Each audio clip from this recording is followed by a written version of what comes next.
Kusalimu kwa jina la Yesu, rafiki yangu popote pale ulipo na unaponisikiliza.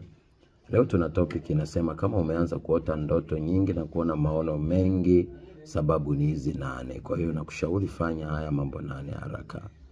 Kama unaona maono mengi na ndoto nyingi kwenye ulimwengu wa roho, basi sababu ni hizi. Ndoto ni sauti ya Mungu iliyo hai inayomwendea mwanadamu ili aweze kujua nini inampasa kufanya kutoka kwa Mungu. Mungu ni Mungu anayeongea na roho ya mwanadamu. Mungu ni Mungu ambaye anahitaji nafsi ya mwanadamu iwe kwa Mungu ili taarifa atakazopata ziwe njema. Ndio maana Zaburi 103 maandiko yanasema, nafsi yangu muhimidi Bwana. Mungu alipomuumba mwanadamu alimpa mwili, roho na nafsi. Roho inazungumza na Mungu. Nafsi inapokea taarifa kuleta kwenye mwili. Sasa nafsi ya mwanadamu inapokuwa nje ya mapenzi ya Mungu, ina maana roho wa mwanadamu anaongozwa na roho wa shetani. Lakini nafsi ya mwanadamu inapokuwa inatimiza mapenzi ya Mungu, roho wa Mungu anaongoza nafsi ya mwanadamu. Ili mwili sasa ni end product. Tutaona matokeo nje ya mwili. Nafsi ya mwanadamu inapoongozwa na roho wa shetani, mwilini hapa matendo yake yatakuwa ya ajabu. Lakini nafsi ya mwanadamu inapoongozwa na roho wa Mungu, matendo haya yanakuwa ni ya unyenyekevu na utii. Ndio maana utaweza kutofautisha huyu ni mtu wa Mungu, huyu ni mtu wa shetani. Ni kwa sababu roho zilizoko ndani yake zinaleta taarifa kwenye nafsi ya mwanadamu. Sasa nafsi ya mwanadamu ina control mwili, aidha kutimiza mapenzi ya shetani au mapenzi ya Mungu. Sasa nataka hapa ni kufundishe kitu. Unapoanza kuota ndoto na kuona haya maono ya aina hizi mengi sana, jua haya mambo 8 yanaendelea. Cha kwanza, kiwango chako cha kiroho kimeongezeka. Soma Joeli 2:28, anakuambia siku za mwisho Mungu atamimina roho yake juu ya watu wote wenye mwili. Vijana wataona maono, wabinti kwa wakaka au watatabiri. Lakini kwa wazee wataota ndoto na watumishi watatabiri na zitakuwepo ishara nyingi. Lakini 2 ni kalama ya unabii imeanza kuingia ndani yako. Kumbuka Mungu anazungumza mara ya kwanza hata mara ya pili, japokuwa mtu ajali katika ndoto, maono na usiku unapomjia mtu kitandani usingizi. Ayubu 33:14-16, Hesabu 12:6, Mungu anasema akiwepo nabii miongoni mwenu, mimi Mungu nitazungumza naye kupitia ndoto na nitajifunua kupitia maono. Lakini Amos 3:7 maandiko yanasema kuna kitu chochote Mungu atafanya bila kuwafunulia watumishi wake manabii. Lakini Joeli 2:28 anakuambia siku ya mwisho Mungu atamimina roho yake. Kitu cha 3, Mungu unaonya au Mungu anakuonya juu ya jambo fulani. Tunamwona Nebukadreza anaota ndoto sanamu inavunjika. Lakini pia tunamwona Nebukadreza anaonywa baada ya mti kukatwa, kwamba anaonywa atubu, lakini alipokataa mabaya yalimkuta.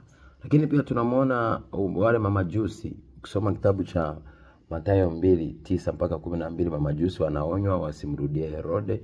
Lakini pia tunamwona kwenye kitabu kile cha Yesu Kristo anazaliwa, tunamwona Yusufu pia anaonywa na anampeleka mtoto Misri Yesu Kristo ili asije akauawa na Herode. Kwa kuna ndoto pia Mungu anakuwa anaonya. Lakini 4 ni Mungu anataka kukubariki. Unaona matunda, unaona mbegu, mazao mazuri, unaokota fedha. Kusoma kitabu cha Isaya 45:3 anakuambia nitakupa hazina za gizani na mali za mahali pasiri palipojificha. Lakini pia unaona mvua inanyesha, maandiko yanasema nanyi nitaonyesha mvua ya baraka. 5, unashangaa Mungu anataka kukufundisha, kukukuza. Anaweza alete watumishi fulani wakikufundisha ndotoni, au mwenyewe unashangaa unaweza kuona malaika wanakufundisha. 6, anakujulisha kusudi la kuumbwa kwako. Muda mwingine unaona unaponya watu, au unaona wewe ni mwanasiasa, au unaona wewe ni mfanyabiashara. Maana Mungu anataka kuonesha kusudi la kuumbwa kwako hapa duniani. Lakini 7, Mungu anataka ujue au umjue au ajitukuze kwako. Kuna wengine unashangaa wewe ni Muislamu, lakini Yesu Kristo anaweza kujionesha kwako, au ambie mimi ni Kristo nifuate, au anakuita kama mtumishi wake. Ila maana anataka umjue, au anafunua mbingu, anafunua mambo mengi rohoni. Ila maana Mungu anakuwa anataka umjue, umtafute ili afanye agano na wewe. Kumbuka Mungu wetu, Mungu wa Ibrahimu, Mungu wa Isaka, Mungu wa Yakobo ni Mungu wa maagano. Aliagana na Musa, aliagana na Gideon, aliagana na watu wengi ndotoni. Kwa hiyo na wewe pia aliweza kuagana na wewe. Tunaona anaagana pia na Suleiman. 8 ni taarifa juu ya watu au mazingira. Muda mwingine Mungu anakupa unabii juu ya watu, mazingira, hali na juu ya mambo mengi au ya kisiasa, ya kiuchumi, kwa Mungu muda mwingine anataka atoe taarifa juu ya mambo tofauti tofauti yanayoendelea ili uweze kuonya, kushauri, kuelekeza, kuongoza au kuepuka.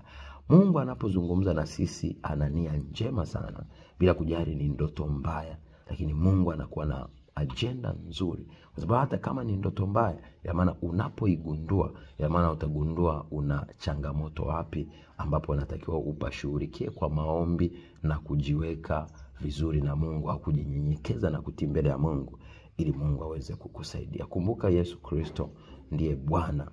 Roho Mtakatifu ndiye rafiki, ndiye mwalimu, ndio msaada pekee wa mwanadamu ambaye ameachiwa. Soma Yohana sura ya 16 mstari wa 7 mpaka ule wa 23. Lakini pia mwisho, Bwana Yesu Kristo ndo njia, kweli na uzima pekee, ambapo hakuna mtu atamuona Baba wa mbinguni bila njia ya Yesu Kristo. Lakini hayo yote yanahitaji utakatifu. Tutembee katika njia inayompendeza Mungu, tuache dhambi, tuache uzinzi, tuache ushirikina, tuache uchawi. Watumishi tuache kutumia njia ambazo hazimpendezi Mungu katika huduma. Lakini pia tusiwafundisha mafundisho ya uongo ili tujipatie watu, bali tusimamie ile kweli, maana ile kweli ndio itakayoweza kumweka mwanadamu huru. Nawapenda. Kama hujaokoka, rudia maneno haya. Sema, Bwana Yesu Kristo, mimi ni mwenye dhambi. Leo natubu dhambi zangu zote. Naomba unisamehe dhambi zangu, unitakase uovu wangu na unikomboe Bwana. Leo naomba ufute jina langu kwenye kitabu cha hukumu, uniandike kwenye kitabu cha uzima wa milele. Naomba unisamehe, unitakase, unioshe na unitengeneze kuwa mtumwa wako. Naomba leo ufute dhambi zangu zote na uniandike kwenye kitabu cha uzima wa milele. Asante Bwana Yesu kwa ukombozi wa nafsi yangu. Baada ya maombi hayo mafupi, wewe umepata wokovu, maana maandiko yanasema ukikiri kwa kinywa kwamba Yesu Kristo ni Bwana na ukaamini moyoni mwako kwamba Yesu Kristo alifufuliwa kutoka wafu na Baba na amekaa mkono wa kuume wa Baba kwa ajili ya siku ya ufufuo wa uzima na wafu, hapo ndipo utakapogundua kwamba unamhitaji Mungu kuliko kitu chochote hapa duniani. Nawapenda. In Jesus' name. Shalom.